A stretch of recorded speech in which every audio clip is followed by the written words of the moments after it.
Básicamente este es el segundo año que tenemos de manera virtual. Lo que va a estar, lo que se va a hacer en realidad es, a ver, ahí estamos. Bueno, ya cursaron ustedes igualmente el año pasado, todo el año pasado se cursó de manera virtual. La idea de estas prácticas de medidas eléctricas es la siguiente. Yo todas las semanas le voy a ir enviando por correo electrónico la serie de trabajo práctico y el día viernes a las 8 de la mañana vamos a estar acá presente a través de eh, lo que estamos viendo. La clase de hoy es un poco distinta al resto de las series porque hay una presentación, porque es bastante teórico o, mejor dicho, de muchas definiciones. Pero para las siguientes clases, si ustedes ven atrás, por más que se refleje bastante, tenemos un pizarrón y la idea es ir desarrollando en conjunto mejor dicho, las series y los ejercicios. La idea es, yo no agarro y desarrollo todo el ejercicio, simplemente vamos dándole una forma, vamos entre todos encarando el problema y la resolución, la idea es que ustedes aprovechen estas horas por la mañana y puedan ir resolviendo, entonces entre ustedes van obteniendo el resultado. No son ejercicios tampoco del otro mundo. La idea o lo ideal sería que vayan ustedes realizando los ejercicios como para ir sacándose la duda.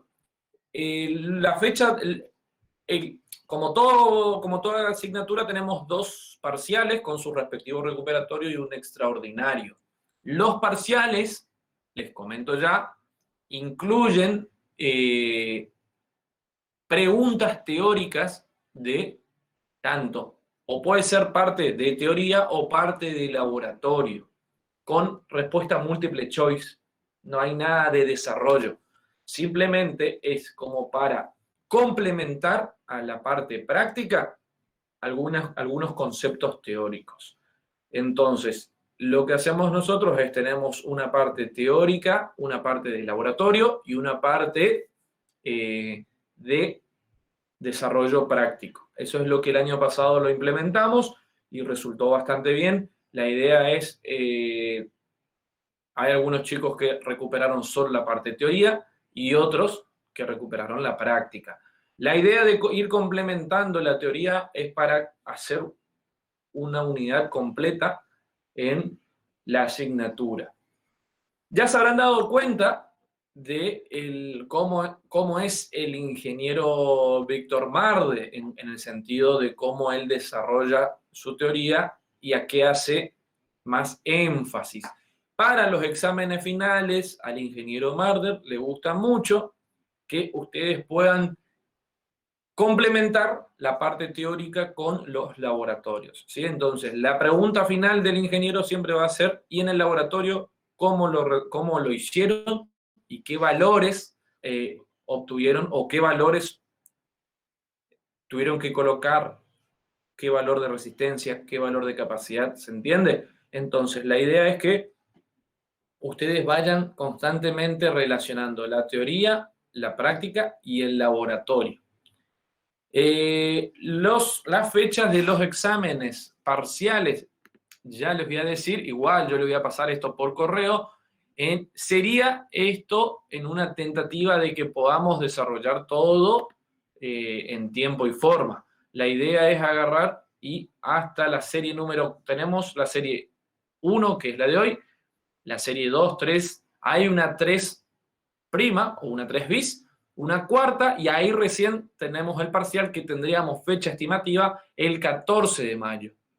El primer parcial. El recuperatorio no es en horario de clase práctica, si buscamos hacerlo en horario de laboratorio o en algún día que podamos ponernos de acuerdo todos. Y el segundo parcial, la fecha estimativa es el 18 de junio. ¿Sí? Entonces, fecha del primer parcial, 14 de mayo. fecha del segundo parcial, 18 de junio. La idea sería un poco acá ir resolviendo las series de trabajos prácticos. ¿Hasta ahí se entiende? ¿Alguien quiere preguntar algo? Yo tengo, según el correo que ustedes me fueron enviando, hasta el momento tengo, ya les digo cuántos alumnos, tengo 18 alumnos que están, anotaron, no sé si están, ¿no? Esto realmente nosotros lo sabemos ahora a mediados de mes, de abril, o a principios de mayo, creo que nos dan recién la lista de alumnos regulares. Hasta el momento yo tengo 18 personas que me enviaron correo electrónico. ¿Están todos en condiciones, ¿no?, de poder cursar?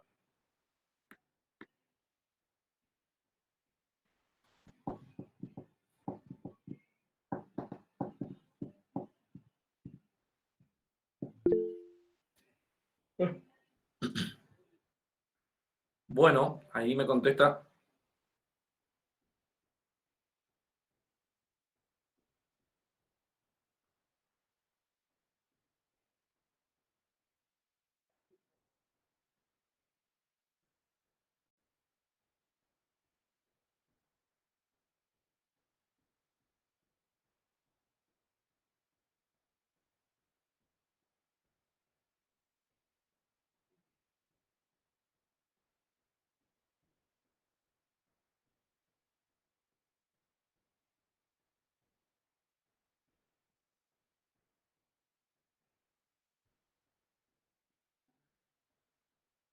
Bueno, ahí estamos entonces. Hasta el momento los que contestaron por lo menos están en condiciones. La idea un poquito,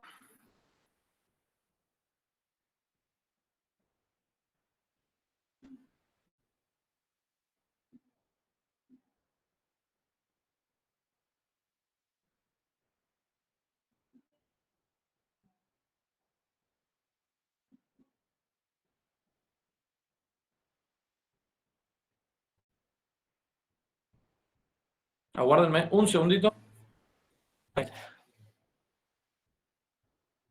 Julio Caballero. A ver, a ver, a ver.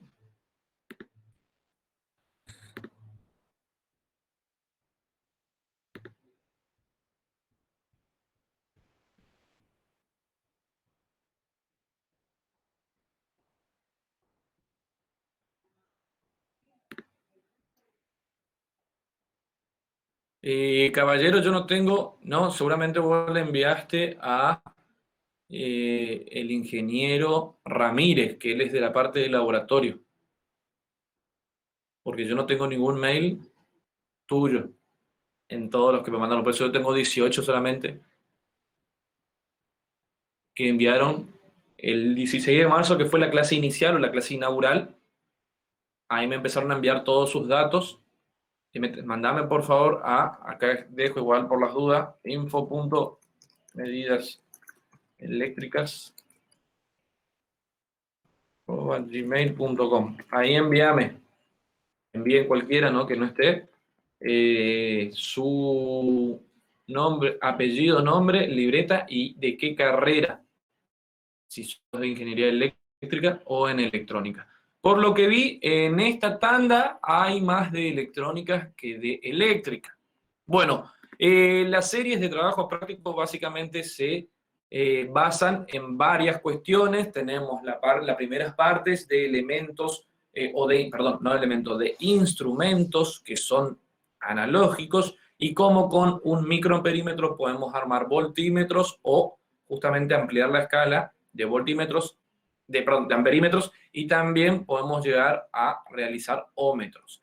Eso con un instrumento analógico. Después vamos a ver mucho también el comportamiento de los instrumentos digitales, en el cual nosotros simplemente hacemos hincapié de cómo funcionan o realmente para qué sirven.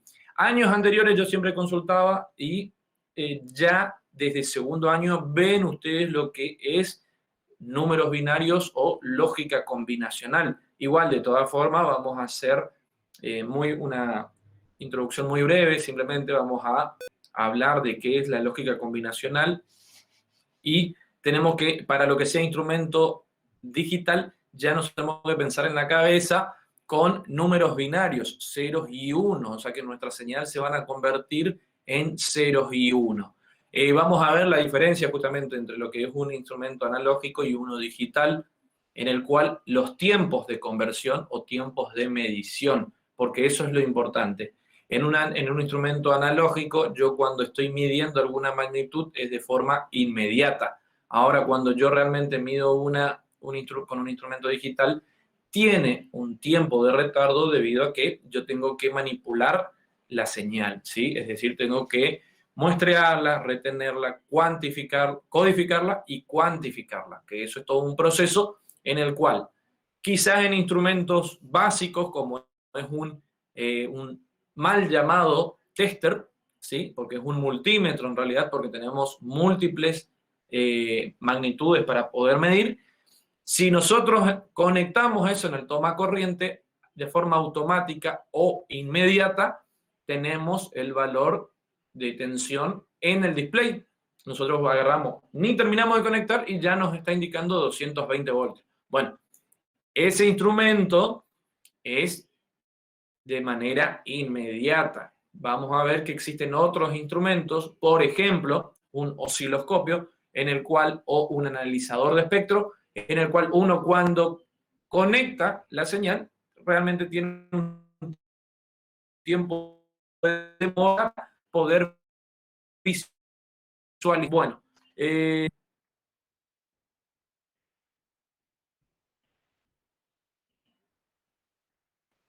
bueno, vamos rápidamente a mirar lo que es la serie 1. La serie 1, como hoy les dije al principio, repito, es una serie un poco distinta porque tiene mucho de desarrollo teórico o de muchos conceptos, en realidad, en el cual lo que hice fue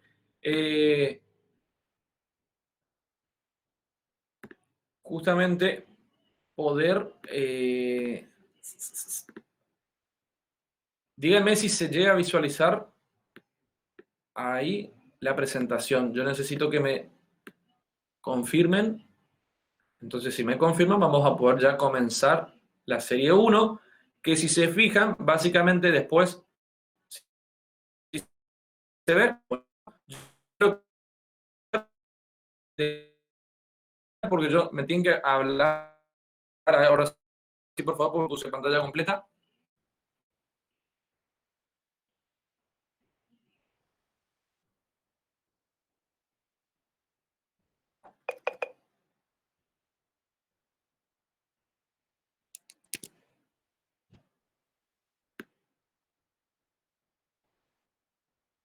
¿Se escucha? ¿Se ve, se ve, se ve? O lo dejo ahí, Sí, porque que está necesito viendo. poder. Y cuando pongo pantalla completa también se ve. Yo es para que no aparezca a los costados. Ahí se ve.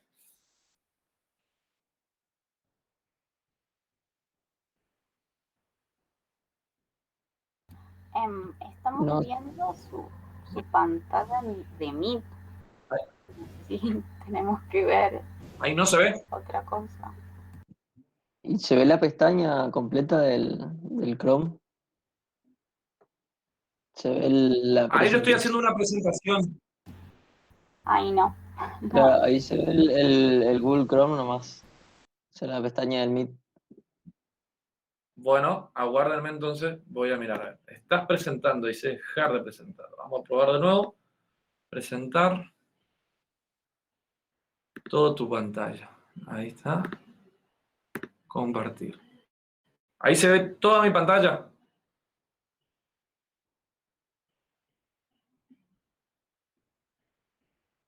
Sí, ahí se ve todo. ¿Y ahí qué se ve? ¿Se ve medidas eléctricas 2021? Sí, la presentación. Una presentación. Y si yo pongo pantalla completa, ahí se ve la presentación. Sí, se ve, profe, sí. Bueno, la idea un poquito, igual yo esta presentación se las voy a pasar, pero la idea es que vayamos nosotros hablando acerca de, a ver, justo no tengo impreso la serie 1.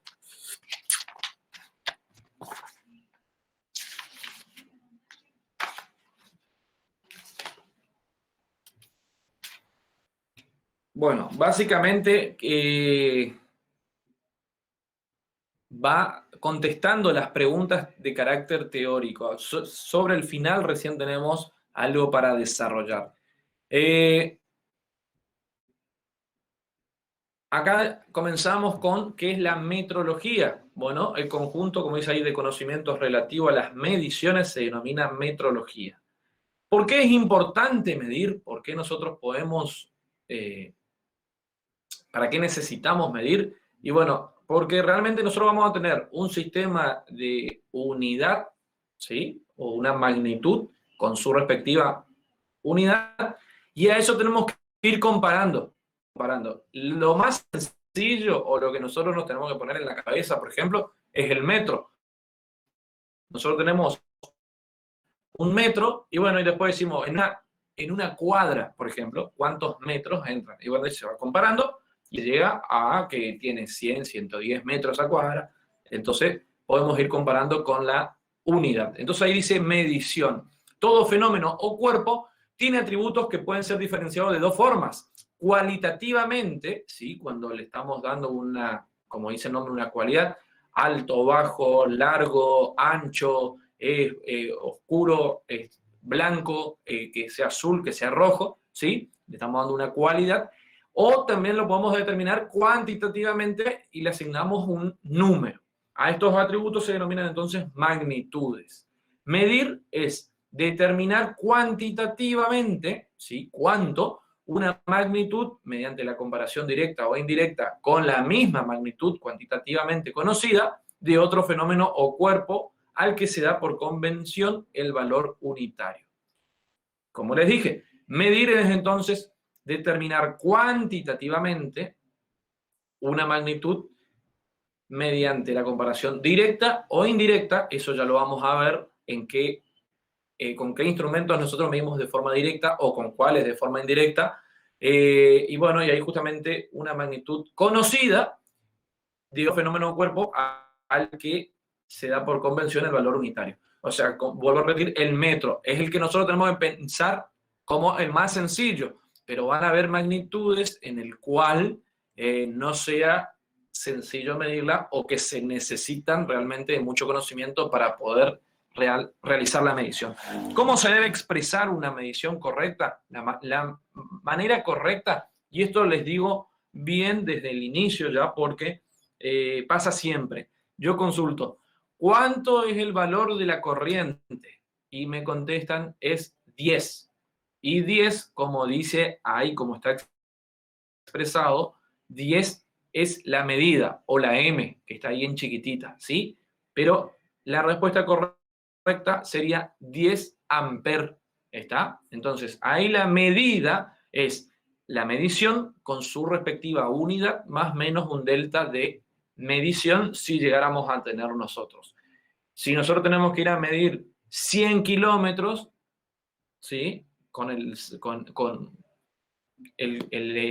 instrumento correspondiente, vamos a decir, bueno, acá hay 100 kilómetros más menos 1 kilómetro, que ojo que es un porcentaje elevadísimo, no es lo mismo 99 kilómetros que 101, ¿por qué? Porque son 10 cuadras más la diferencia. La idea sería más menos 100 metros, eso sería dentro de todo una buena medición. Les digo por qué, porque el delta de MS, o sea, el margen, o el error, mejor dicho, cuando ustedes hagan los laboratorios, por lo general siempre dicen más, menos, si están midiendo 10 ohm, más, menos 2 ohm, y eso es muchísimo el error, y le atribuyen siempre a que el error del instrumento y bla, bla. Por ahí no simplemente es el error del instrumento, sino también es quien realiza la medición, que por querer hacerlo de forma rápida, dice un valor y se olvida. Para realmente sacar un valor promedio de delta de M hay que realizar varias mediciones para acotar ese error al mínimo posible. Acá tenemos entonces las definiciones también de precisión y exactitud. Exactitud es lo cerca que el resultado de una medición está del valor verdadero. Como bien dice el nombre, sería exacto. Si es exacto, es preciso. Porque La precisión es lo cerca que están los valores medidos, están unos con otros. Y si tenemos exactitud que está cerca del valor verdadero, también sería preciso. Ahora fíjense cómo ahí tenemos, por ejemplo, exacto y preciso, es que está todo sobre el valor verdadero. Después podemos tener que sean precisos, que estén cerca uno del otro, pero no exacto.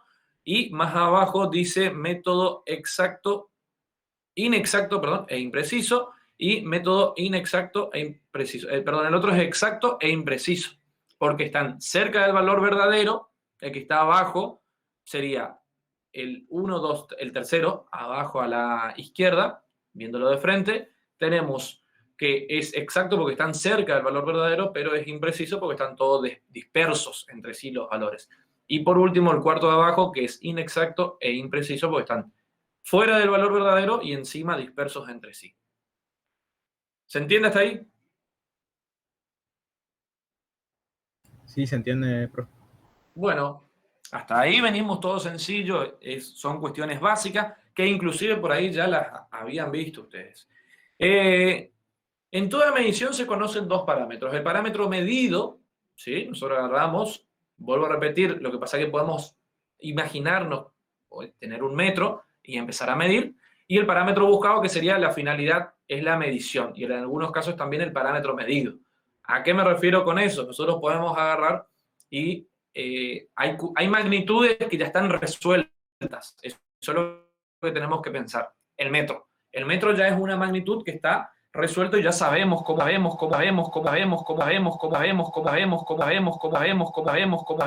métodos para poder medir. El telurímetro creo que los agrimensores utilizan y es un instrumento mejor que el metro. El agrimensor son pocos los que están yendo con su cinta métrica. Ahora bien, hay veces que el parámetro buscado es la medición y en algunos casos es el parámetro medido. El proceso de medición se compone de los siguientes pasos. Se define el parámetro buscado, se define el o los parámetros medidos, su dependencia funcional con el parámetro buscado y se eligen los elementos o instrumentos necesarios para efectuar la medición. Se efectúa la medición obteniendo los valores de las formas convenientes en relación con estudio de errores, se elabora matemáticamente y se determina el resultado de la medición. Fíjense que el tercer paso es lo que yo le estaba diciendo hoy, que uno cuando mayor, para determinar el error, no basta con una sola medición. ¿Cómo nosotros podemos decir, esto mide 10 metros más o menos 1 metro? No, para realmente sacar el error hay que medir la misma cuestión varias veces. Hay cuestiones o hay magnitudes que van a ser de laboratorio, entonces tienen que ser muy exactos los resultados, ¿sí? O precisos en cuanto a decir, bueno, lo que yo estoy midiendo realmente sirve. No preciso de tener las definiciones anteriores de que estén todos dispersos. Los patrones se pueden definir en internacionales, primarios o secundarios. Fíjense que los internacionales dicen, representan ciertas unidades de medidas con la mayor exactitud que permite la tecnología de producción y medición. Estos se evalúan y verifican periódicamente. Se encuentran en la Oficina Internacional de Pesas y Medidas, no están disponibles para uso de comparación o calibración.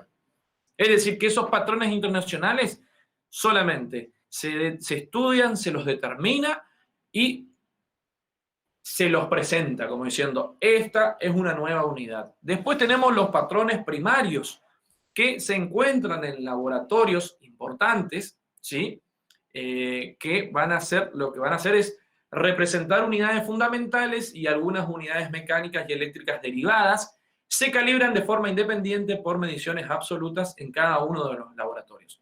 Es decir, que vamos a tener nosotros acceso para poder después comparar. Nosotros vamos a tener siempre un instrumento patrón, ¿sí? Que decimos que realmente es bueno, ¿por qué puede ser que un instrumento patrón sea bueno? ¿Cuál es la condición, la primera condición que ustedes creen que un instrumento sea bueno?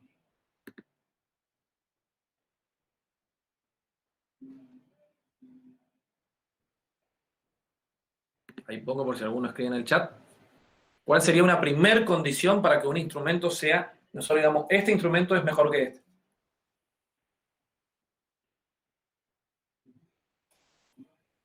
tiene mejor escala.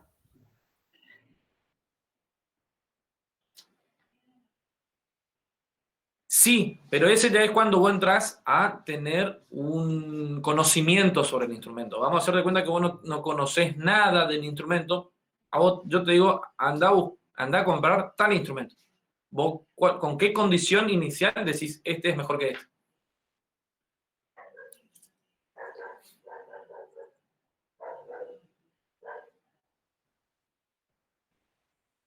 Hay algo que es fundamental y que ustedes seguramente en otros órdenes de la vida también lo comparan.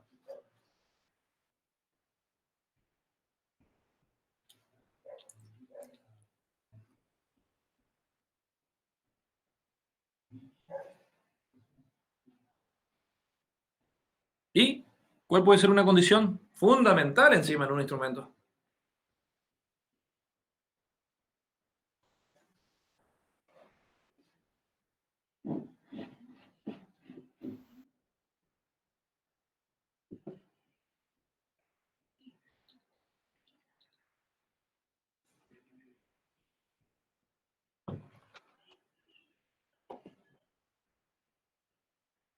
¿Y los escucho?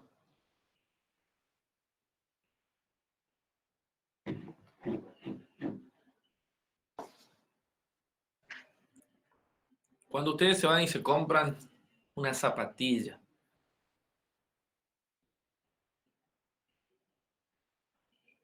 más que más caro es el precio. Cuando ustedes se van y compran una zapatilla y dicen, ah, mira, esta zapatilla está 3.000 pesos, y después averiguan otra similares y está 9.000 pesos, ¿qué les indica eso? Que quizás la de 3.000 pesos, los materiales no sean los mismos. Así como hablamos de una zapatilla, hablemos de un multímetro o un tester, ¿sí? El multímetro, existen los multímetros chinitos, los económicos, que puede, no sé, hoy en día cuando está en una ferretería de esas medias tranqui, debe estar 1.000 pesos. Digo, el amarillito o el negrito, ese digital que trae, como bien dijo ahí su compañero uno, la precisión trae 2,5 dígitos. Después vamos a estar hablando de qué significa eso más adelante. Entonces, trae 2,5 dígitos, está 1.000 pesos. ¿Me sirve? Y si yo quiero simplemente saber si hay tensión o no en el toma corriente o hay tensión sobre una llave termomagnética, me sirve. Ahora, si yo quiero saber qué caída de tensión hay sobre un diodo y necesito realmente tener precisión, y quizás no me resulta el mejor instrumento ese. Y capaz que va a haber otro instrumento, ¿sí? Es decir, un multímetro, similares características, o la forma es la misma, pero que está 3.500 pesos y que ese realmente sí me puede llegar a servir para otras cuestiones. Entonces, el primer precio es, perdón, la primera característica es el precio. Hay instrumentos que son básicos, hay instrumentos que son de laboratorios y que eso realmente, sí, realmente son costosos y son muy caros. Aguárdenme 2 segunditos, gente, que solucione una cosita y ya ven.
¿Seguimos? ¿Estamos ahí?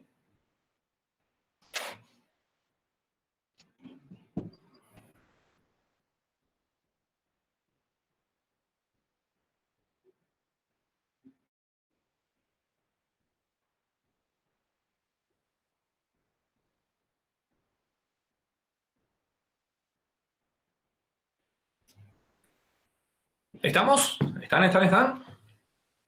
Miren que acá la pregunta tiene que ser ida y vuelta medio rápido porque con el tema de la conexión se complica.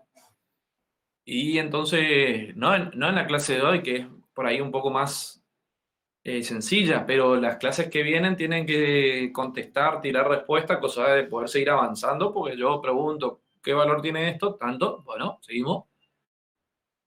Numéricos. Bueno, acá tenemos entonces los patrones, habíamos dicho, internacionales, que una vez que se establecen, ya están en oficinas internacionales de pesa y medidas, no están disponibles para uso, comparación o calibración. Tenemos los primarios, que sí van a estar, y que un patrón primario, ¿sí? O un instrumento patrón, nosotros vamos a tener como referencia. Y le habíamos hablado algo del multímetro. Bueno, nosotros vamos a tener el multímetro más económico, habido y por haber, va a ser nuestro patrón cuando nosotros querramos comparar con un microamperímetro, armar un ómetro, por ejemplo. Bueno, nosotros vemos y vamos a, con un microamperímetro, poder realizar un ómetro para medir resistencia y comparar una resistencia de 100 ohm, cuánto nos da con nuestro instrumento casero y cuánto nos da con el instrumento industrial, por decirlo así, y desde ahí puede entrar cualquier tipo de multímetro. En los laboratorios, por lo general, tenemos instrumentos patrones que son mejores que los que podemos llegar a conseguir en el mercado. Y después tenemos los patrones secundarios, básicos de referencia que se usan en los laboratorios industriales de medición. Estos patrones se conservan en la industria particular interesada y se verifican localmente con otros patrones de referencia en el área. Hay instrumentos, existen lo que se llaman, por ejemplo, los que sigan en electrónica, lo van a ver más adelante, que tenemos analizador vectorial de redes. Es un instrumento fabuloso que uno pone sobre uno de las, pueden tener hasta dos entradas, colocar en una de las entradas lo que quiera y lo analiza con los parámetros S. Ya van a ver más adelante eso, los que sigan en electrónica, los parámetros S o un cuadripolo, y con un cuadripolo ustedes van a poder determinar, inyectan una señal en el ingreso, analiza el sistema y qué van a tener a la salida. Así que es realmente un instrumento fabuloso que para calibrarlo, porque tiene un tiempo de establecimiento, o no voy a decir de vencimiento, pero sería similar, uno tiene que calibrar cada 5 años. Bueno, eso hay que mandar a Estados Unidos a calibrar. Imagínense el costo que tiene hoy en día poder llegar a enviar un instrumento a Estados Unidos. No con el tema de la pandemia, saquen la pandemia de costado. El costo nuestro del dólar de poder mandar a calibrar ese instrumento. Seguimos con acá. Se ve, ¿no es cierto?, la presentación.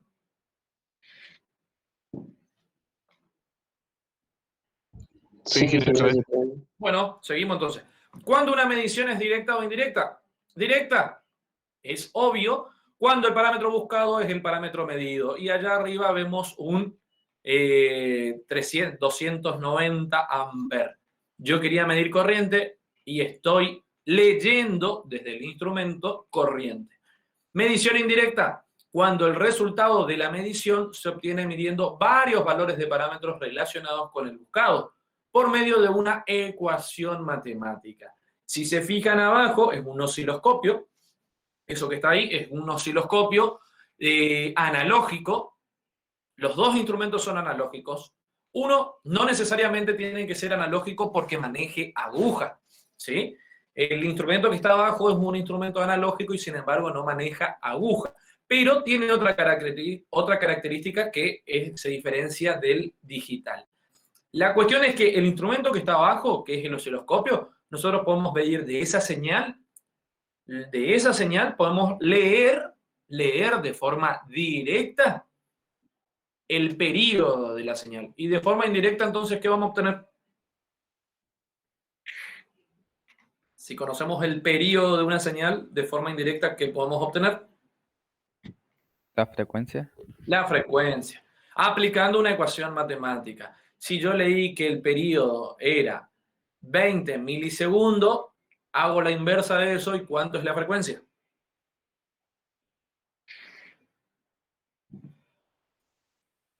50.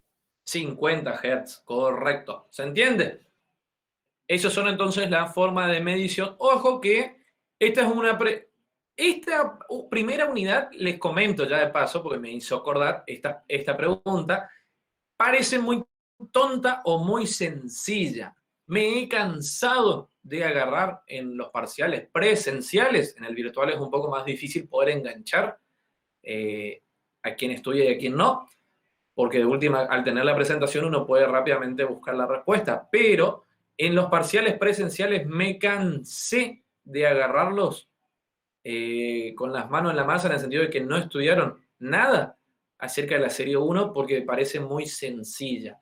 Y esta es una pregunta que en el final, entre otras cosas, cuando se van dando las preguntas, respuestas en el ping-pong, se le pregunta, ¿pero qué tipo de medición es directa o indirecta? Y se quedan regulando y es una respuesta muy sencilla. Si el instrumento yo puedo leer, por ejemplo, estoy usando un amperímetro y quiero medir corriente, la medición es directa. Ahora, si yo tengo que aplicar cualquier fórmula matemática, una ecuación de por medio, es una medición indirecta.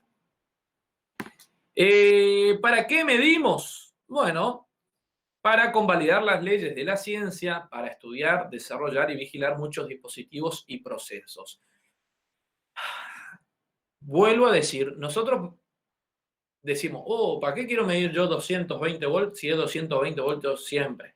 Y bueno, esa es una medición que es sencilla o rápida. ¿Qué pasa si nosotros queremos realmente medir, por ejemplo, cómo afectan las señales de telefonía celular o cómo alteran o cómo afectan, si es que afecta o no, por ejemplo, las torres de telefonía, las torres de FM, cómo pueden afectar los dispositivos Wi-Fi? El que viva en un edificio quizás pueda tener muchos Wi-Fi a su alcance, o sea, muchas señales distintas. Entonces uno tiene que no solo creer que cuando medimos es agarrar, decir, ah, listo, pongo acá el instrumento mío y me da. No, hay veces que no existen los instrumentos y hay veces que cuando uno desarrolla algún proceso puede realmente hacer un seguimiento de su dispositivo y ver si funciona o no y sacar un promedio o un resultado. Para que una medición nos dé información útil es necesario que cumpla estas 5 secuencias. Diseño del dispositivo adecuado para la medición. Tenemos que hablar de saber qué frecuencia puedo llegar a medir, qué frecuencia estoy. ¿Alguien sabe cuál es la frecuencia del servicio de Wi-Fi, por ejemplo? El del router. A mí, ¿qué frecuencia de trabajo tengo ahí? ¿Alguien sabe? Creo que una de 2.4 GHz y la otra, creo que está alargando a 5. Hay una modem que no, los modem más nuevos por lo menos, están alargando a 5. La banda vieja, la banda más antigua era de 2.4 GHz y los dispositivos nuevos que son dual band pueden ser 2.4 o 5.8 GHz. Entonces, yo para medir algo de 2.4 tengo que tener los instrumentos necesarios para medir 2.4 GHz. ¿Se entiende? Vuelvo a repetir, medir 220 voltios o 380, ¿sí? Eficaces, con un tester de 1.000 pesos lo consigo. Ahora, si yo quiero medir cómo estoy inmerso en señales de dispositivos Wi-Fi y 2.4 o 5.8 GHz es bastante complicado, ¿se entiende? Hay que saber diferenciar la frecuencia de trabajo como primer también parámetro importante. Decir, bueno, nosotros acá en medidas eléctricas vamos a medir solamente frecuencias industriales. ¿De cuánto a cuánto es la frecuencia industrial?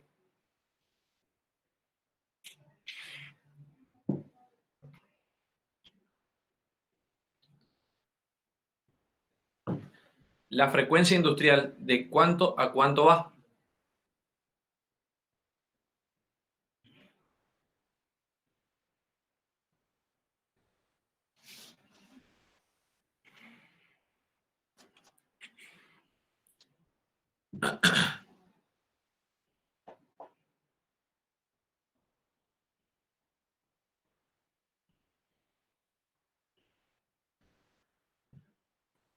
Pregunta de examen final, ¿eh? Se ponen a hablar de frecuencímetro muchos, o es uno de los puntos en la materia, los frecuencímetros, y hay que saber la frecuencia de cuánto a cuánto va. Pero no solamente en frecuencímetro se sabe esto, sino que también hay otros instrumentos, por ejemplo el ómetro, solo tenemos que saber, o los puentes, en qué frecuencia, cuál es la frecuencia industrial. La frecuencia industrial van de los pocos hertz, por lo general, uno dice de 1 hertz en adelante ya es frecuencia industrial, y les puedo asegurar, porque en mediciones electrónicas, los multímetros, ¿sí?, los tester, cuando empezamos a medir de 0 a 5 Hz, tienen un proceso ahí de que se enloquecen, por decirlo así, y no pueden medir nada. Entonces, por lo general arrancan de los 10 Hz hasta los 1000 Hz. ¿Sí? Esa es la frecuencia industrial. De bajo Hz, 50 Hz es el que tenemos en nuestra red domiciliaria. Hasta 1000 Hz es frecuencia industrial. ¿Sí? Pero nosotros realizamos un laboratorio. Yo estoy en mediciones electrónicas, aquellos que sigan ingeniería en electrónica, y lo que le hacemos realmente es le analizamos el ancho de banda a los multímetros o a los testers, a los voltímetros, mejor dicho. Entonces vamos a ver ahí que a muy baja frecuencia, de 0 a 5 Hz, el instrumento entra ahí en un bache que no puede tener una medición estable. Por encima de los 10 Hz ya tiene un valor aceptable, y bueno, y ahí sigue aumentando su frecuencia. Pero eso es mucho más adelante, no se preocupen. La idea es, a lo que yo me refiero es que tengo que conocer mi dispositivo con el cual voy a medir. Sáquense de la cabeza que solo nosotros vamos a medir con el multímetro. Existen otros instrumentos. Diseño del dispositivo. Correcto manejo de los instrumentos. Eso es muy importante. La escala, la famosa escala. Y el instrumento, si es industrial, también lo que tiene de bueno es que nosotros podemos llegar a conocer la cantidad de dígitos. Con la cantidad de dígitos, lo que nosotros vamos a hacer es tener mayor cantidad de lectura. No es lo mismo leer 18,5 voltios que leer 18,590 voltios. Cuando está en función de para qué uno quiera realizar la medición. Si a uno le dicen, che, ¿puede venir a mirar a casa porque no tengo luz? Como siempre decimos, que es está mal dicho, no sabemos que tenemos energía o no. Entonces, che, ¿puede venir a casa a mirar porque no tengo energía? La gente no le dice así, le dice no tengo luz. Uno va con su tester, coloca sobre la termomagnética y le dice, ah, no, acá está, este está abajo, este está alto, acá hay, acá no hay. Entonces mide de forma rápida eso. También hay que saber manejar la escala, siempre iniciando por la mayor escala y luego ir bajando de forma gradual. Los instrumentos digitales por lo general ya traen un rango amplio, 250 voltios, 200, o 300 o 500 voltios, entonces automáticamente ya les corrige la medida o les da el valor que corresponde. Esto bueno, ustedes lastimosamente no van a dar, creo, laboratorios presenciales, pero registrar de un modo claro y completo los datos, estimar los errores implícitos de la medición, pueden ser propios del instrumento. Hay a veces que vamos a tener conectores de por medio que van a hacer que tengamos el valor. Nosotros teníamos que medir 10 voltios y vamos a tener 9,8. Hacer el informe de la medición y sus resultados. Sistemas de unidades. Un sistema de unidades coherentes es aquel que está constituido. Esto se pregunta en la serie. Esto, vuelvo a repetir, yo se los paso, pero ustedes tienen que completar la serie de la 1 a la 4 para presentar para el parcial. Un sistema coherente de unidades es aquel que está constituido por un número reducido de unidades fundamentales o primarias y las unidades secundarias que de estas derivan. Adoptan la condición de no introducir coeficiente numérico en las fórmulas que relacionan las unidades. Sin embargo, las derivadas sí se forman como producto de potencia de las unidades básicas, según las relaciones algebraicas que definen las magnitudes derivadas correspondientes, en función de las magnitudes básicas. O sea que es justamente como producto de potencia de las magnitudes básicas o las fundamentales.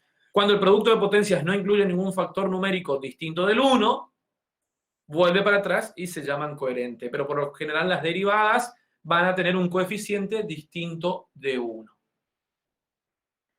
Esto también lo que se pregunta en la serie, justamente las unidades fundamentales, el MKS, primero era MKS, después se hizo MKSA, que se agregó el ampere, pero es metro, kilogramo, segundo y ampere. Ahí está el que significa MKSA. Y bueno, ahí están todas las definiciones de cómo se obtienen las unidades del ampere, el voltio, el coulomb, el ohm, el Weber, el joules, el Henry, el faradio. En tercer año van a tener mucho en mediciones en electromagnetismo, van a hablar mucho del coulomb, ¿sí? Así que a tener en cuenta, ya es una unidad que ya la conocen, porque también no sé cómo se llama ahora la que antes era EMOS o electricidad y magnetismo, ya algo vieron el coulomb, la unidad fundamental de la carga. Magnitudes derivadas. El hertz. ¿Cómo les cuesta decir, vuelvo a repetir, cómo les cuesta decir bien, leer bien una medida? La medida, vuelvo a decir, se dice bien cuando tenemos la medición cuantitativa, es decir, cuánto vale, y a eso se le agrega la unidad. Les cuesta muchísimo a la gente poder decir 50 Hz, 99.9 MHz, 2.4 GHz, ¿sí? O sea, les cuesta agregarle el Hertz. Frecuencímetro o medición de frecuencia, que es una unidad de esta materia, es una unidad linda, es importante poder determinarla y les cuesta muchísimo desarrollarla, así que a tener en cuenta.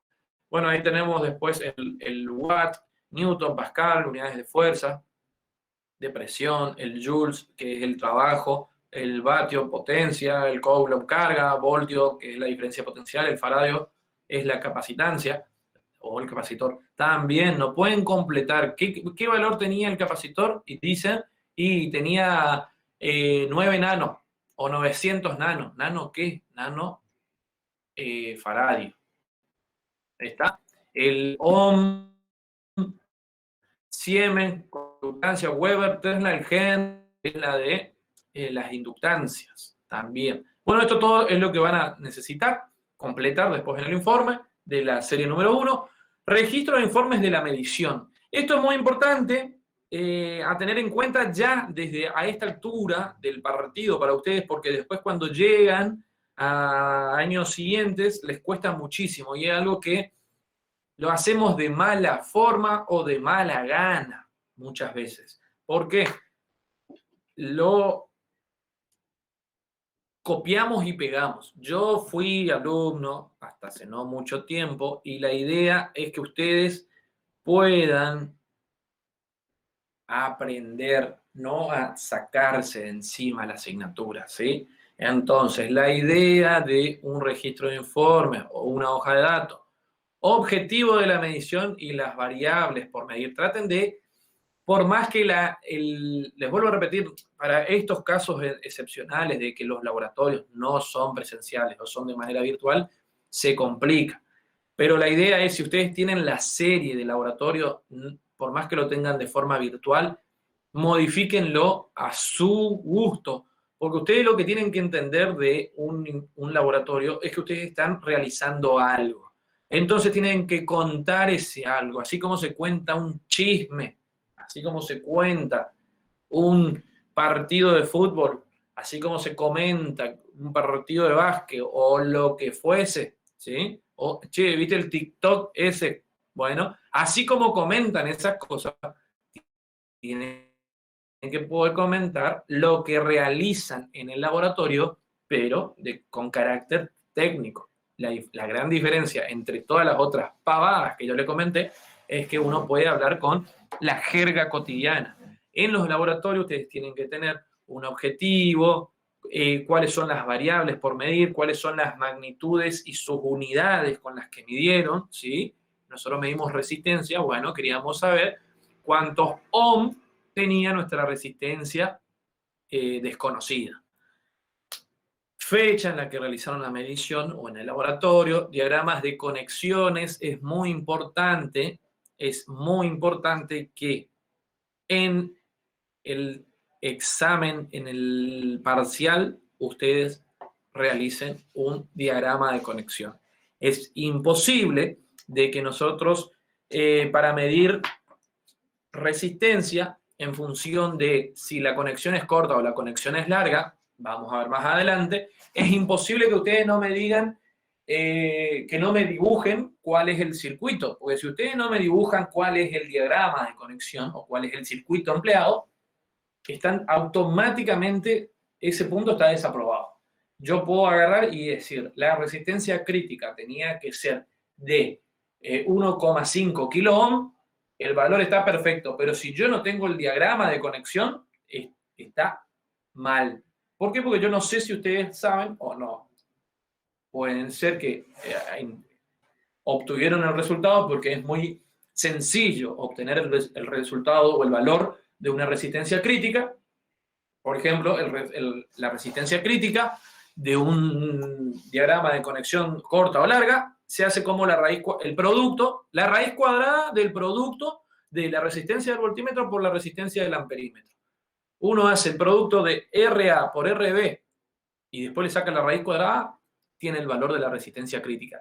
Pero hay que entender cómo es el circuito, cómo es el diagrama. Entonces es muy importante que ustedes en su informe de laboratorio o cuando estén desarrollando algo puedan realizar el diagrama de conexión. También es importante esto, los números de serie y modelo de los equipos empleados en la medición, porque cuando hay laboratorios hay muchos instrumentos iguales. No hay un solo microamperímetro, no hay un solo voltímetro. Entonces lo que ustedes tienen que saber siempre es agarrar y decir, ah, bueno, este era el voltímetro que yo usé la primera clase y ahora quiero saber comparar el que yo armé con ese voltímetro patrón. Entonces tienen que anotar atrás el número de modelo y serie del equipo. Los datos de la medición correctamente tabulados y cualquier comportamiento anormal de los instrumentos utilizados. Eso es cuando los instrumentos son analógicos o también los displays de los digitales, por ahí ya empiezan a perder la intensidad en cuanto al número. No es por falta de batería, simplemente ya el display está muy borroso y bueno, eso es un comportamiento anormal del instrumento. Acá ya empezamos a terminar la presentación con ya un par de cuestiones más interesantes. La primera parte era bastante ya teórica, como diciendo, es la más engorrosa de esta primera serie. Esta segunda parte, vamos a tener lo que es el decibel. ¿Qué es el dB o qué es el decibel? Alguien que, aparte de poder leer, ¿quién me puede decir qué es el dB?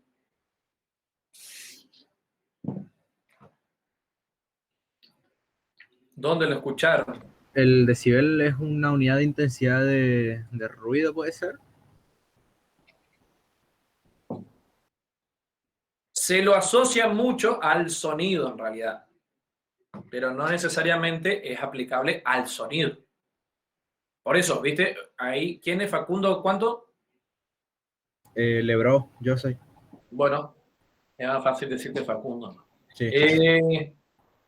Ahí, como dijo Facundo, se lo asocia rápidamente al decir, en los boliches, ¿sí? Clausuraron porque los dB estaban por encima de lo permitido. Se asocia al sonido o los equipos de música de los autos o los parlantes.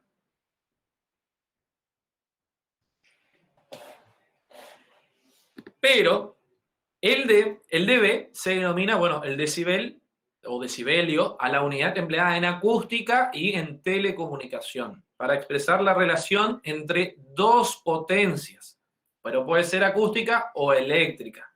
El dB es una unidad logarítmica, es la décima parte del velio, porque si yo tengo un dB es una unidad gigante.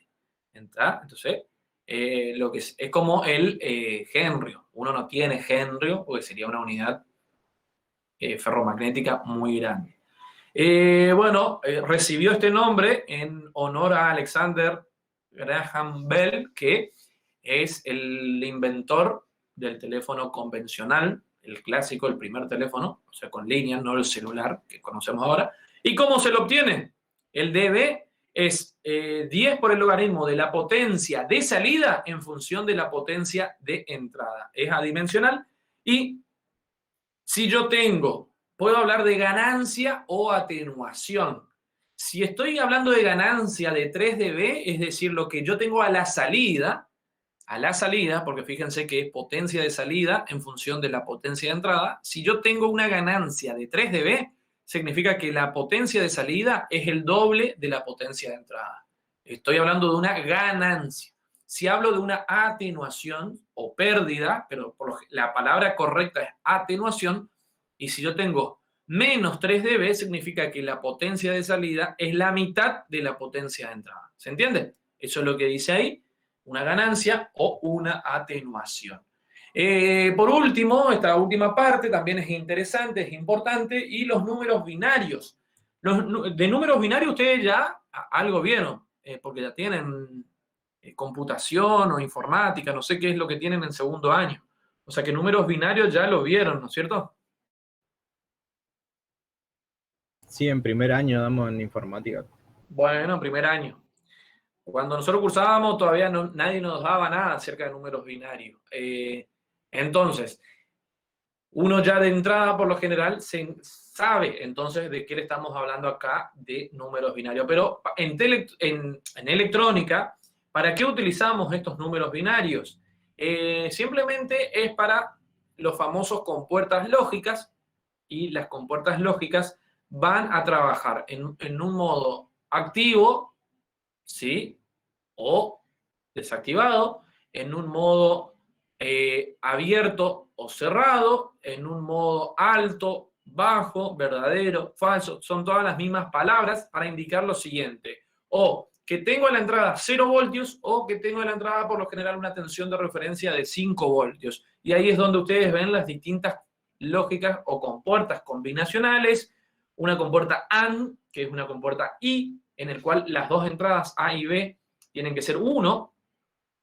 La compuerta OR, que significa O, que puede ser la entrada A o la B, pueden ser igual a 1. Y la compuerta NOT, que tengo una negación de lo que yo tenga en la entrada. Es decir, si yo tengo un 1 en la entrada, voy a tener un 0 a la salida, o si tengo un 0, voy a tener un 1. Es como hacer una inversa y poder realmente habilitarlo desde otra manera. O sea, yo puedo tener todo un 0, con ese NOT le estoy dando un 1 a una pata de una compuerta AND en otro sector. Bueno, para esto sirve justamente la lógica combinacional. Esto lo van a ver en circuitos lógicos, los que sigan en electrónica, en cuarto año. Sistemas secuenciales. Creo que es los sistemas secuenciales, y después había otra pregunta. Bueno, los secuenciales, a diferencia de los anteriores o de los combinacionales en realidad, no dependen, la salida de estos no dependen exclusivamente de los valores de entrada, sino que dependen del estado anterior. Ahí está. Se necesita...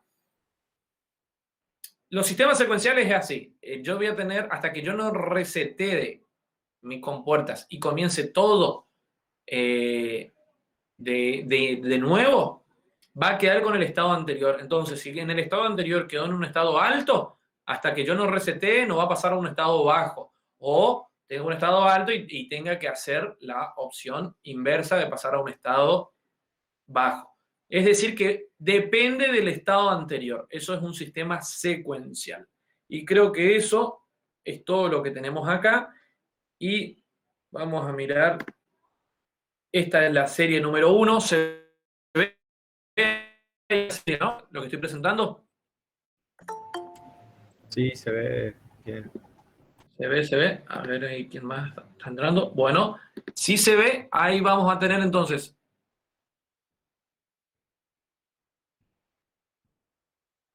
Para completar la primera parte, que es todo lo que estuvimos, lo que se estuvo presentando, patrones primarios, secundarios, sistema coherente.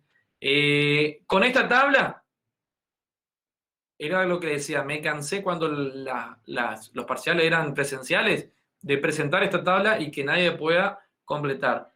La equivalencia, o sea, la superficie, cómo se la puede determinar, y su símbolo. En estas cuestiones me he cansado. Y igual, bueno, este también. Este saben todo los conceptos básicos. Saben hasta giga y quedan. Y acá conocen hasta nano y quedan. No conocen para arriba ni para abajo. Después el resto está todo lo que es la definición. Y acá, bueno, hasta acá, ¿qué es decibel? ¿Qué son las operaciones lógicas? Hasta ahí estábamos. ¿Qué son los números binarios donde se lo utilizan? Y acá necesito que ustedes me puedan decir, bueno, acá por ejemplo, fíjense, el punto 19. Es muy importante entender qué es el bit.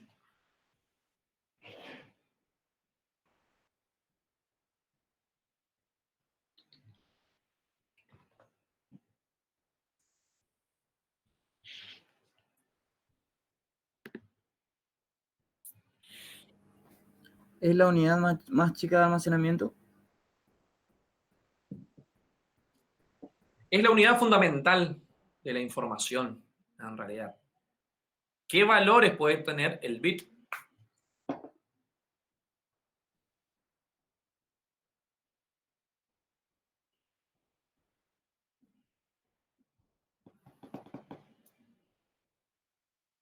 Cero y 1 son los únicos dos valores que puede llegar a tomar el bit. ¿Qué es el byte ahora?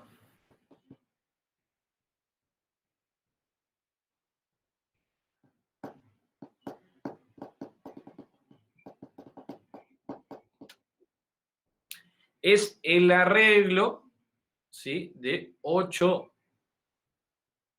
bits. Eso es un byte. Ahora, como dice ahí, ¿qué es codificar?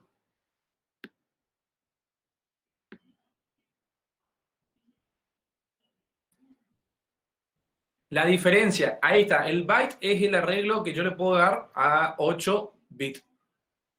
Cualquiera. ¿Sí? O sea, el bit, la unidad fundamental de la información, 0,1, el byte, un arreglo de 8 bits que puede tomar cualquier secuencia. ¿Y cuál es la diferencia con codificar?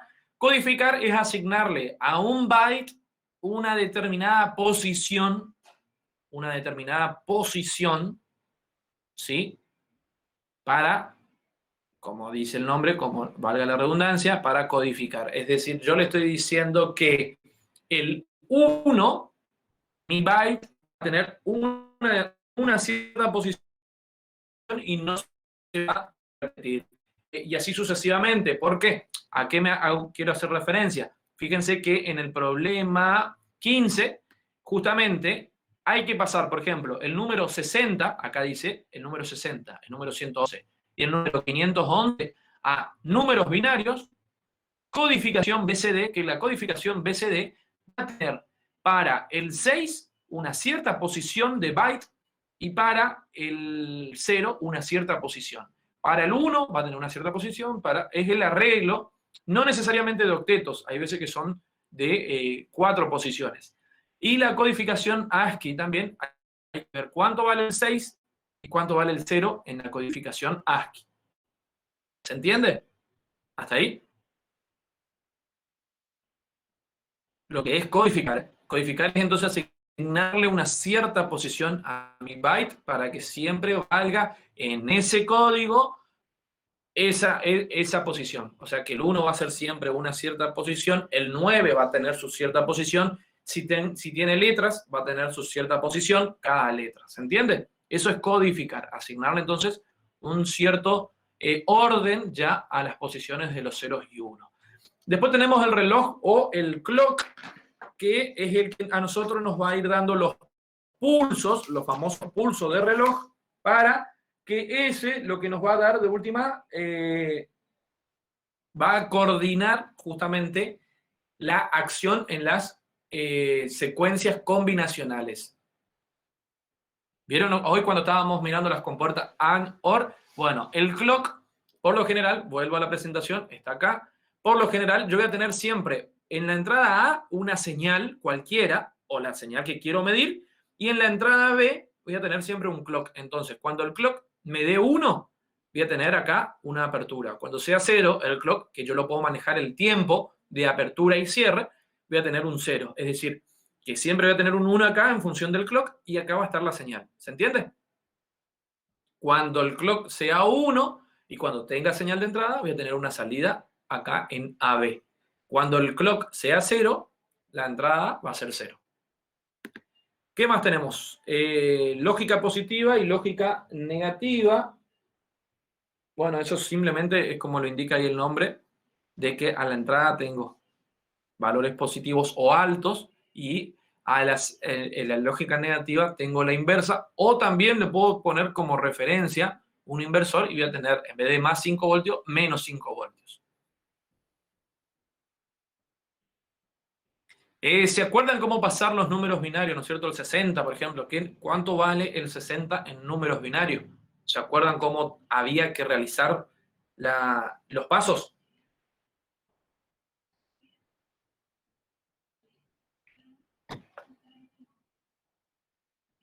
Yo sinceramente no me acuerdo, tendría que repasar. No, ingeniero. ¿No se acuerdan? Vamos a ver si se ve acá la pizarra, ¿no? No sé qué tan grande se ve. 60. Hay que empezar a dividir por 2. ¿Se ve el número? Está muy bajo, díganme, porque yo me veo tan chiquito que no, o sea, veo la pantalla muy chiquita, entonces no puedo distinguir. Sí, se ve, ingeniero. 62, 30 al 60, 0. 30 dividido 2, 15 al 30, 0. 15 dividido 2, 7 al 15, 1. 7 dividido 2, 3 al 7, 1. 3 dividido 2, 1 al 3, 1. Y como este es menor, ya acá se cierra. No puedo seguir dividiendo. Y de acá, la posición, ¿se acuerdan? Esto sí ¿se acuerdan cómo son las posiciones de los octetos? Yo tengo un octeto, 1, 2, 3, 4, 5, 6, 1, 2, 3, 4, 5, 6, 7, 8. ¿Se alcanza a ver? Sí, se está viendo. Bueno, tengo que arreglar algo porque allá me entra mucha luz y se refleja bastante, me parece. Las posiciones de los octetos es, como estamos hablando en números binarios, la base del número binario es el 2, ¿sí? Así como la base del número decimal es el 10, que va del 0 al 9, en los números binarios la base es el 2 porque va del 0 al 1. Entonces,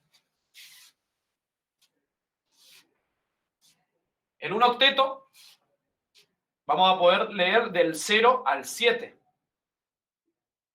Esta es la posición del menor bit, que va a ser 2 elevado a la 0. Esta va a ser la posición 2 elevado a la 1, 2 a la 2, 2 a la 3 al cubo, 2 a la cuarta, 2 a la quinta, 2 a la sexta y 2 a la séptima. Esas son las posiciones, los pesos, en realidad, posición o el peso que va a tomar el bit. ¿Por qué digo el bit? Porque ahora yo le voy a asignar los dos valores posibles que pueden o este peso no va a estar. Después todo esto es una suma, simplemente es ir sumando.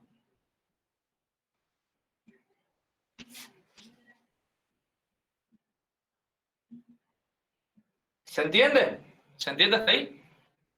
Es decir, si es, vamos a poner la mayor lectura, va a ser 1, 1, 1, 1, 1, 1, 1 y 1. Entonces, ¿qué voy a tener? 2 a la séptima, 2 a la sexta, 2 a la quinta, tengo que ir sumando. 2 a la 0, ¿cuánto es?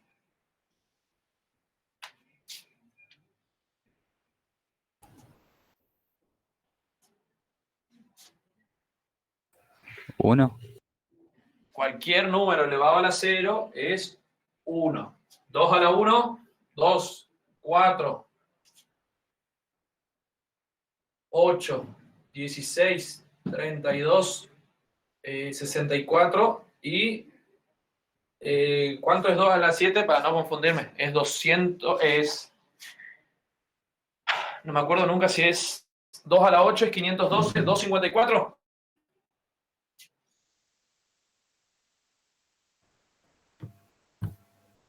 ¿128? Sí, 128. Ahí me confundí.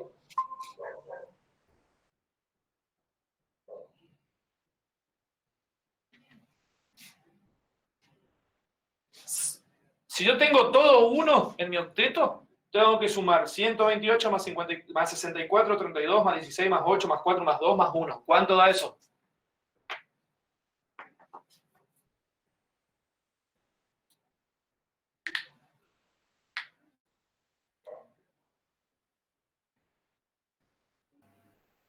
Da 250, ingeniero.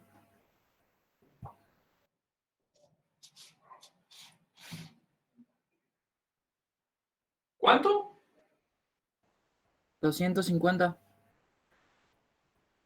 255 me da a mí.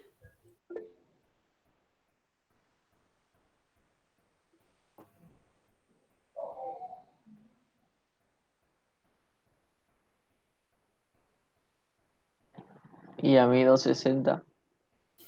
A la flauta. ¿Cómo están las calculadoras? Rápido, 128 más...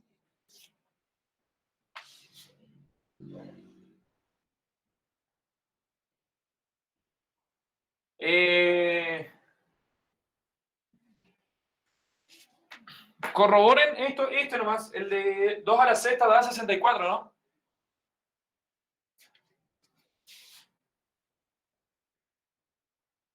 ¿2 elevado a la 6? Sí, ingeniero, esa es la posición del 64. Está bien. Bien, entonces, 128 más 64, más 32, más 16, más 8, más 4, más 2, más 1, ¿cuánto da? 255. Está bien, 255 es. 255 valores posibles. Yo leo desde el 0 hasta el 254, ¿sí? Ahí tengo los 255 valores posibles. Decimal, yo leo 10 valores del 0 al 9. No, leo el 10. El 10 es la forma o el conjunto de dos números decimales. Acá yo puedo leer desde el 0 hasta el 254. 255 lecturas. La cuestión es la siguiente. Esto era simplemente para recordar cómo eran las posiciones de mi byte. ¿Sí? Acá yo tengo un byte, un arreglo de 8 bits. ¿Sí? Si esto es 0, si esta posición es 0, significa que lo único que tengo acá es el sumarle 0. Va de derecha a izquierda en cuanto a la posición de menor peso, fíjense que este puede tomar solamente el 1, hasta el de mayor peso, que es 2 a la 7, que vale 128. ¿Se entiende? De derecha a izquierda, el de menor peso al de mayor peso. Bueno, eso era simplemente para recordar cómo es el tema de la posición o de los pesos. La cuestión es que de acá estábamos en cómo se hacía cómo pasábamos de un número decimal a un número binario. Bueno, acá es al revés. Acá empezamos del más alto al más bajo. O sea que acá la posición va a ser, para el 60, es, si quieren, también es 0, 0, 1, 1, 1 y 1. Pero ¿cuánto tenemos? 1, 2, 3, 4, 5, 6. Me faltan 2 posiciones para el octeto. Se entiende que van a ser 0 y 0. 2 a la 0, 2 a la 1, 2 a la 2, 2 a la 3, 2 a la 4, 2 a la 5, 2 a la 6, 2 a la 7. Si hacemos, esto es 0 más 32 más 16 más 8 más 4 más 0 más 0. ¿Cuánto es? 32 más 8 es 40, 16 más 4 es 20, 40 más 20, 60. Es la forma de verificar. ¿Está?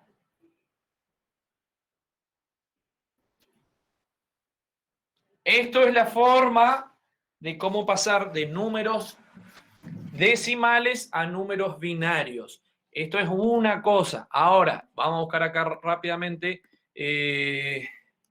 código ASCII. El código ASCII es una tabla. Una tabla. Y fíjense que el 60 en código ASCII, por eso le dije, ya es un arreglo de posición. ¿Se ve ahí mi pantalla o no? Sí, ya se ve. ¿Se ve lo que estoy buscando? Bueno. A ver, ahí sí abre el código ASCII. El 60 en código ASCII.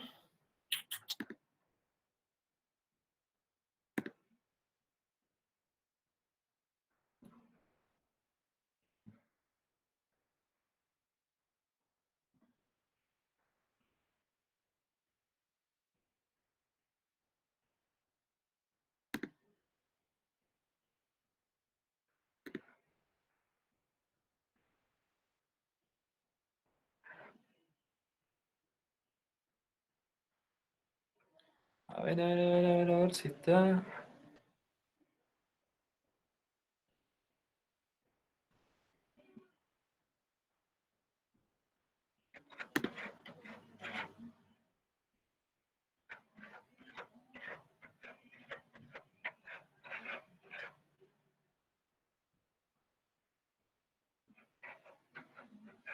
Ve.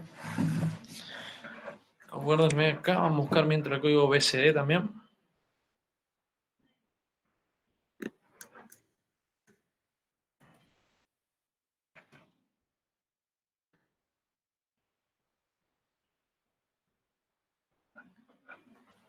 Fíjense el BCD natural. La posición es 8, 4, 2 y 1. Si queremos el 60, en código BCD va a ser el 6.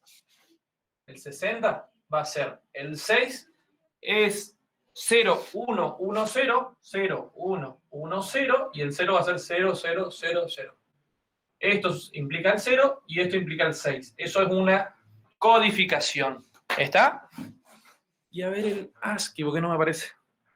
¿En qué nos pide? ASCII 1.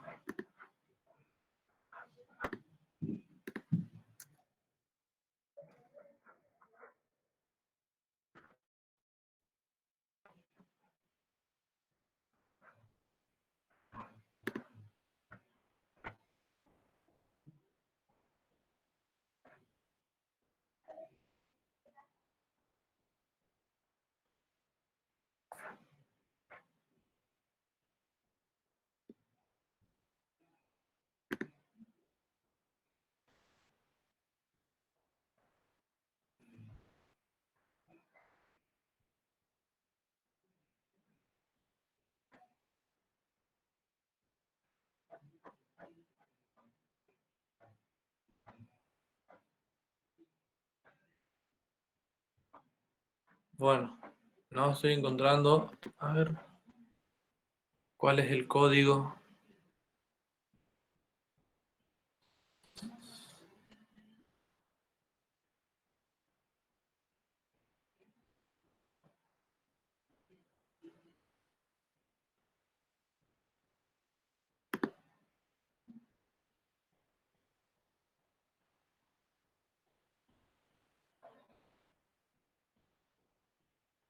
A ver si tengo acá.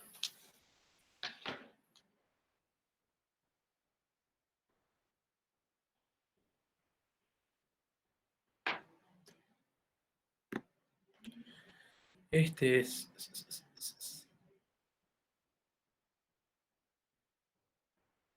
Bueno, mientras busco el código ahí, el ASCII, fíjense el 16 y el 17 mientras. Si quieren hacerlo ya, entonces se sacan la duda.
Si quieren hacer mientras el otro, el de el 16, ahí es al revés, es hacer la inversa en función de, ¿qué sería la codificación BCD?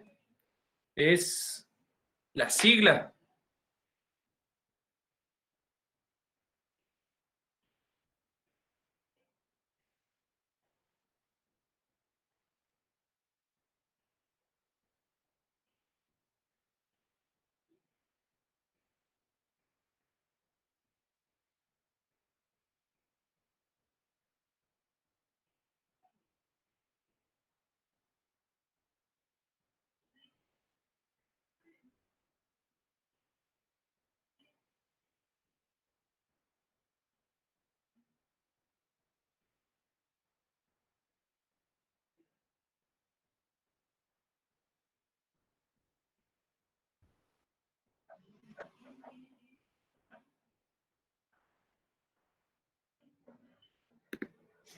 Ahí me preguntaba, ¿qué significa BCD?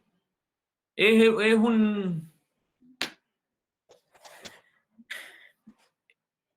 un código. Hay que entender entre pasar un número, ¿sí? Como es el caso esto de transformar un código decimal a binario o de binario a decimal, ¿sí? Que uno lo único que hace es va dividiendo por 2 y en función de los pesos sabe cuál es. O, por ejemplo, en el ejercicio que está ahí, en el 16, te dice que el código binario, ¿sí? Que el código binario, fíjate que es el 1, 0, 1, dice que es 1, 0, 1, 0, 1. Entonces, vos le tenés que ir asignando los pesos a este código. 1, 0, 1, 0, 1. 2 a la 0, 2 a la 1, 2 a la 2, a la 3, a la 4. Siempre se arranca de derecha a izquierda. Entonces vos lo que tenés que decir es, bueno, ¿cuánto vale este binario en decimal? Eso es una cosa. Y la otra cosa es el código BCD, que es la sigla es del código de binario a decimal. Lo que te asigna es que cada cuarteto, porque es de 4 pesos, de 1, 2, 4 y 8, cada cuarteto ya tiene asignado un valor. el 6 se determina de una forma, el 4 se determina de otra forma y así sucesivamente. Y el código ASCII, que no encuentro, no sé por qué me sale todo esto, no estoy ubicando, porque tenía entendido que era lo mismo. Acá está, a ver si es este o no.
Acá está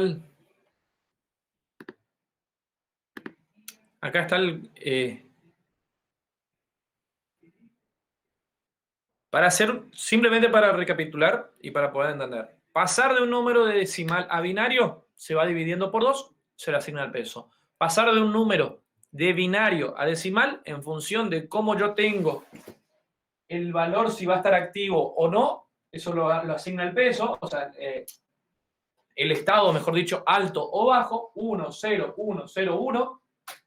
Después yo le asigno el peso. ¿Cómo? 2 a la 0, 2 a la 1, 2 a la 2, 2 a la 3 y así sucesivamente. Esas son dos cuestiones. Para pasar de un número decimal a binario y para pasar de un binario a decimal.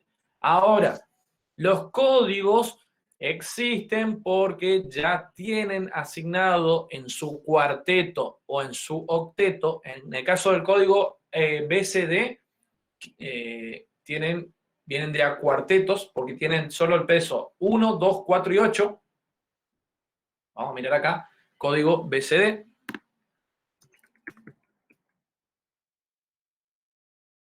Código BCD.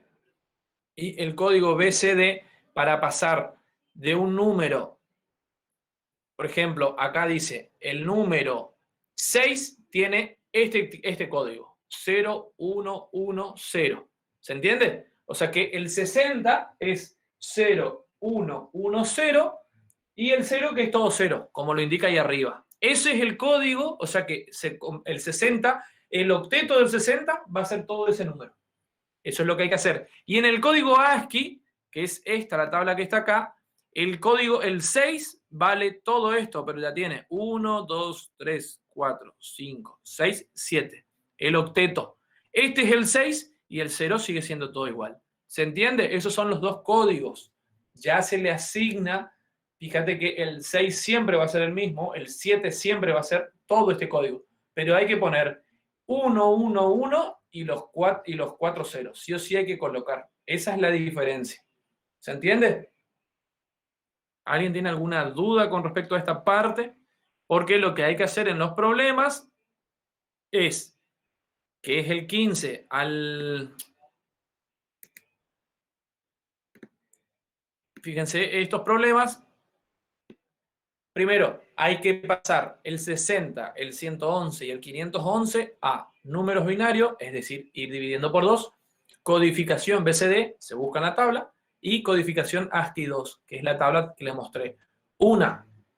El código BCD tiene, por cada código usa 4 bits, y el ASCII, por cada código, usa 8 bits. Esas son las dos palabras que corresponden. Después, en el problema 16, hay que expresar de forma decimal esos números que están en binario, hay que pasarlo a decimal, asignándole, si está activo o bajo, el peso. ir dándole el peso. Después, fíjense, exprese los siguientes números en formato BCD en forma decimal. Están dados los cuartetos, van a la tabla y se fijan el 1001 a qué número corresponde y así sucesivamente. ¿Se entiende?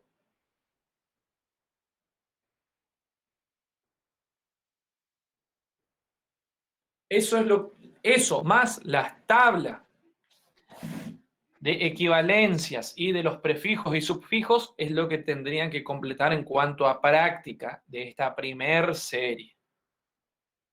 Lo otro también tiene que completarlo. No se queden porque si no, yo lo que voy a hacer es, terminamos la clase de hoy y le voy a pasar la presentación. Lo dije al principio, hoy era una clase bastante sencilla, después ya sí se vienen clases con desarrollo práctico, en el cual todos tienen que tener su calculadora para poder realizar y que ustedes me vayan dictando a mí los valores. ¿Se entiende?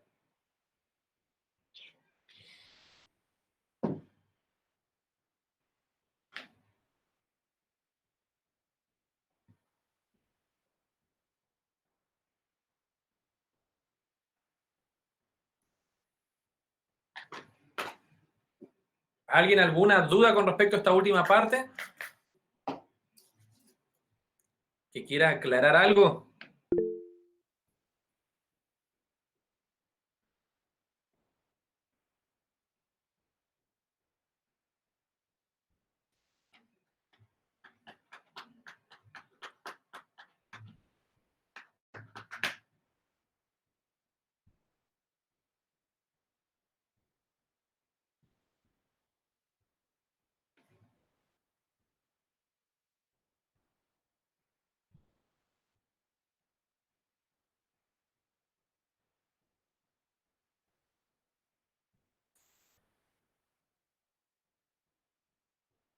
La codificación en la BCD y la ASCII es todo para programación, la parte de los programadores igual, ya existen. Esto vos tenés que ponerte a pensar en las primeras combos en las que se hacían muchos comandos todavía de forma binaria. Hoy en día la interfaz suele ser, ya cambió lo que es la programación o codificación, ya cambia, entonces es mucho más amigable poder programar. Yo no, esa parte no la manejo mucho, pero hasta hace un par de años atrás en el cual para los proyectos finales teníamos que poder programar con C++, ya es un poquito más amigable. Estos códigos hay que pensarlos de que antes se utilizaban para poder, hace poco, ¿qué es hace poco? Y hace 21 años atrás, en el 2000, las máquinas todavía venían con Windows 98 y un procesador muy pequeño. Entonces uno tenía que empezar a codificar todas estas cuestiones como para poder tener mayor alcance con la digitalización.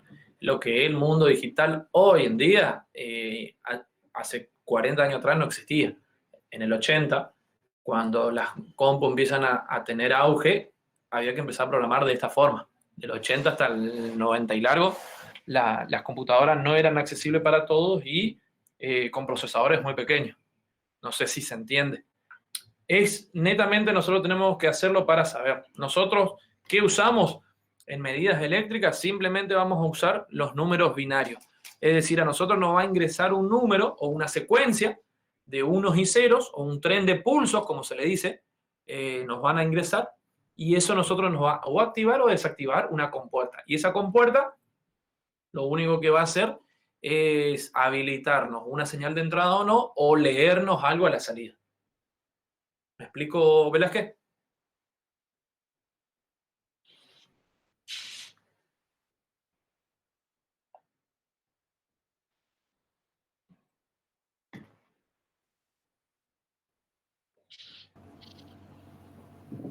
Esto es como para que nosotros conozcamos que existe algo así. ¿Alguien? ¿Cómo? ¿Me puede decir el valor del punto 16 que teníamos que pasar de ¿De binario? decimal? El Sí, para saber si hice bien. Me dio 21. El A. El A. Sí. Y a ver, vamos a mirar. Es el que está acá. 2. Esto es 1. Esto es 0. Esto es 4. Sí. Esto es 0. Y esto es 16. 16 más 4 más 1. 21. Sí. Es la forma. Gracias. De nada.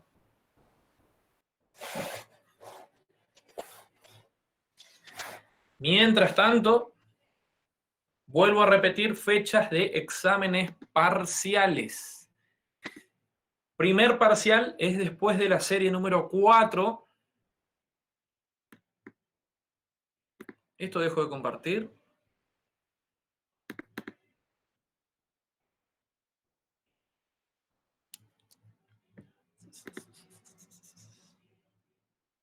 Ahí dejé de presentar, ¿no? Sí.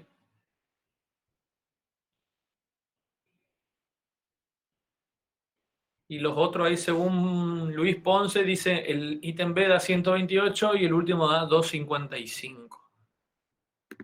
A ver si el último da.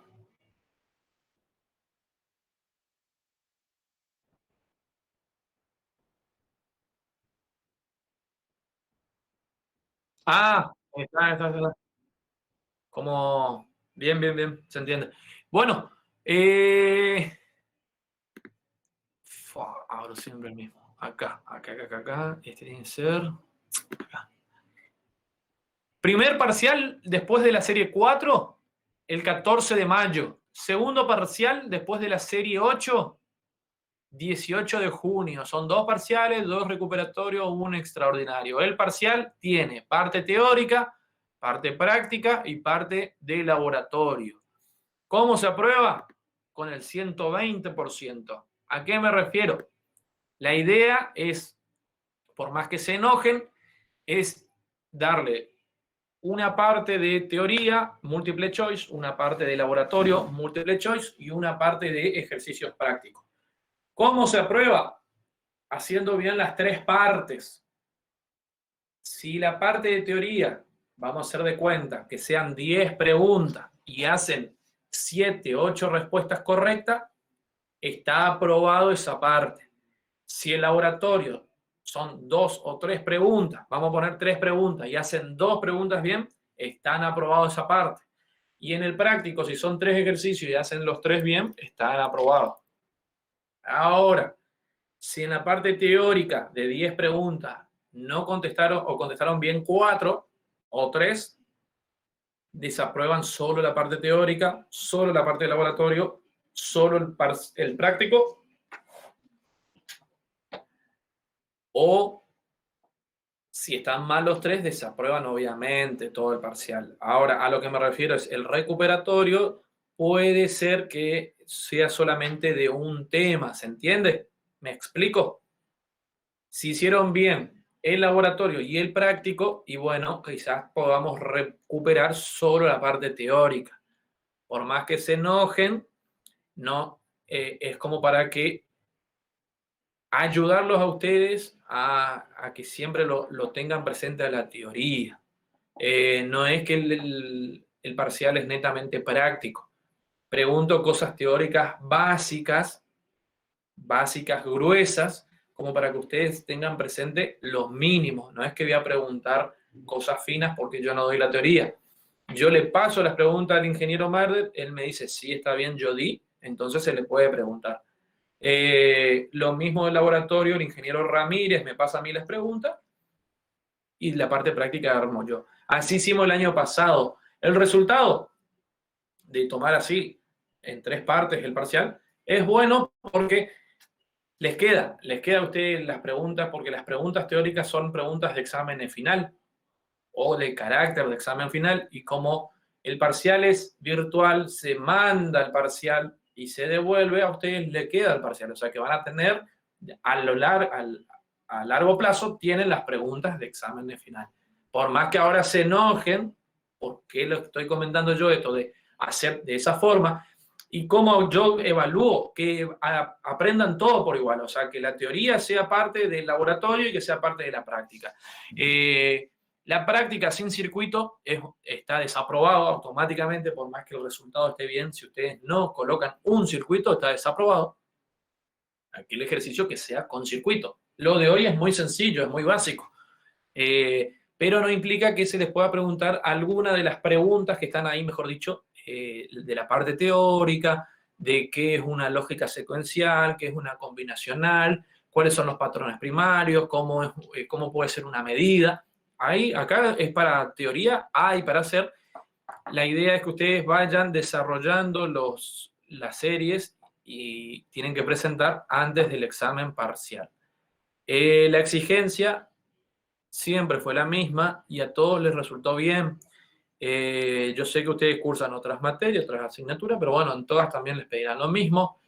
Al no ser presencial, por ahí también lo bueno, lo malo es la tecnología. Lo bueno es que no pierdan tiempo en ir hasta el campus y ahí lo pueden aprovechar ese tiempo como para poder desarrollar los prácticos. Se entendió el tema de cómo se aprueba el parcial, no es que con el 60% ya se aprueba.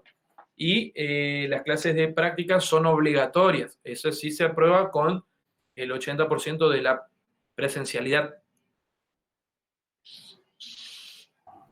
¿Qué es lo que Ingeniero, vamos? en la, Sí, en la parte práctica del examen, dijo que los 3 ejercicios tienen que estar bien hechos. los dos y medio mínimo. Bueno, Se recupera un ejercicio. otra pregunta, ¿qué libro nos recomienda? El libro eso está en función de lo que el ingeniero, de dónde va a tomar. Él toma del Pacman muchas cuestiones. Y el otro ya te digo, porque nunca me... Ay, se me fue ahora. Ahí ya, aguantame un segundo. ¿No es el Brian el otro ingeniero? Vean, ahí está, gracias, sí, sí. Esos son los dos libros en los que se basa el ingeniero Marder. A él le gusta que ustedes asistan a su clase teórica porque él de ahí después pregunta, porque él relaciona mucho todo el tiempo entre la teoría y la práctica. Entonces a él le gusta que ustedes le digan lo que él en la teoría dijo, ¿se entiende? Entonces recordarle algunas cuestiones puntuales que por ahí en el libro no está. Nunca le digan a estudiar el apunte porque ese es el error número 1, ahí se enoja. Entonces la idea es que ustedes estudien. En el Pacman está la mayoría, la primera parte, y después del Brean está lo que es puesta a tierra. De frecuencímetro nosotros tenemos, el ingeniero Ramírez le va a subir seguramente un apunte de frecuencímetro que es en el que nos basamos. Igual yo eso lo presento en la parte práctica porque está bien desarrollado para lo básico que necesitamos nosotros en medidas eléctricas. Y bueno, el tema del parcial es así. El año pasado lo hicimos así, teoría, laboratorio y práctico. Y resultó bastante bien. Gracias, ¿Hay ingeniero. alguna otra duda?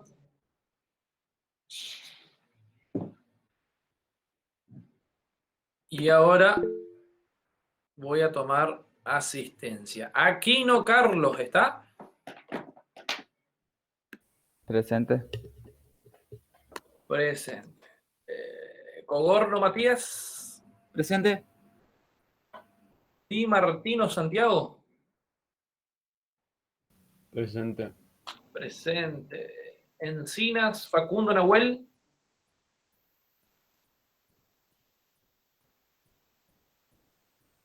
Fernández Federico Alfonso.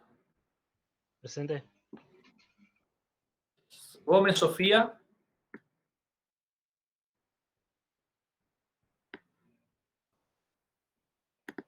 González Torres Franco. Cuxo. Enzo.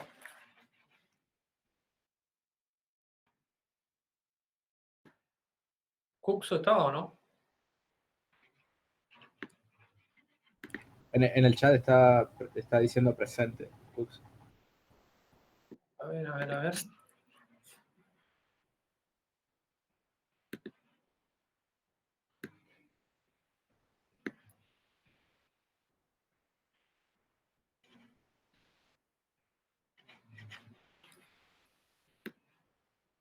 ¿En qué chat? Perdón. No, yo me quedé acá colgadísimo, acá arriba.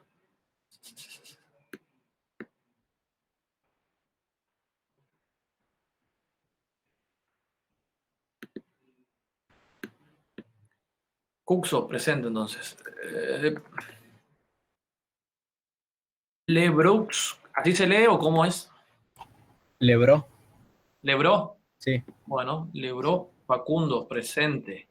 Luque Walter, Presente, ingeniero. presente. Ortiz Oriana.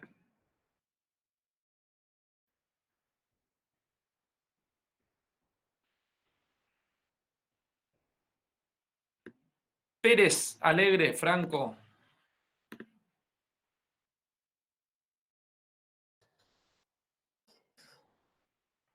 Ausente. Ponce Luis.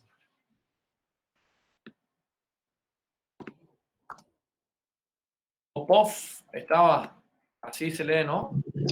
Presente, sí, ingeniero. Popov, presente. Rodas, presente. Velázquez, presente. Salazar Luciano.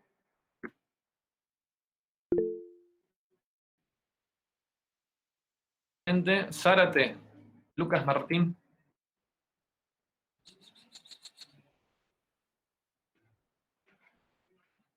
Zárate no está. Y había alguien más que me escribió, que me habló hoy. ¿Quién era? Julio, ¿puede ser? Julio Caballero.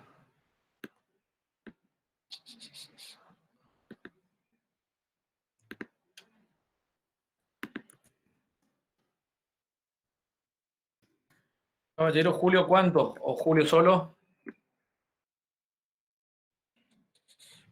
Y decime tu LU también ya. Entonces, Julio Norberto Caballero. Tu LU, ¿y qué estudias? 5742. Electrónica. Perfecto. Presente. Estamos entonces, los que estamos. 1, 2, ¿alguien más? No nombré. Aquino, Caballero, Cogorno, Di Martino, Fernández, Federico, Cuxo, Lebró, Luque, Ponce, Popov, Rodas, Velázquez, Salazar, ¿son los que estamos presentes? Mandame así por mail tu correo, entonces después ya te puedo adjuntar las series.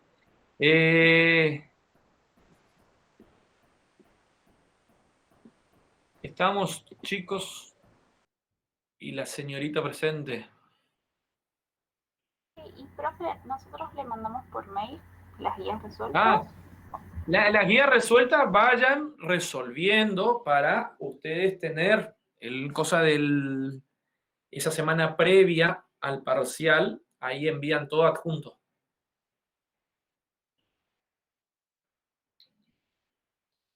¿Está? Sí, sí. Es para que ustedes resuelvan y tengan, porque si no se les pide, se relajan. Si yo no les pido ahora, por ejemplo, respondan la serie 1, ustedes dicen, no, en la presentación ya está y queda. Y no es así, porque si no, no lo realizan. Bueno, chicos, el viernes que viene a las 8 comenzamos ya a desarrollar un poco más lo que es la serie 2, ya es más de fórmulas, aplicaciones y de resolución. Esta era más tranqui, más teórica tiene esto, pero con muchos conceptos, que es lo importante. Así que nos estamos viendo el viernes que viene. Estamos, ingeniero. Gracias. Nos vemos.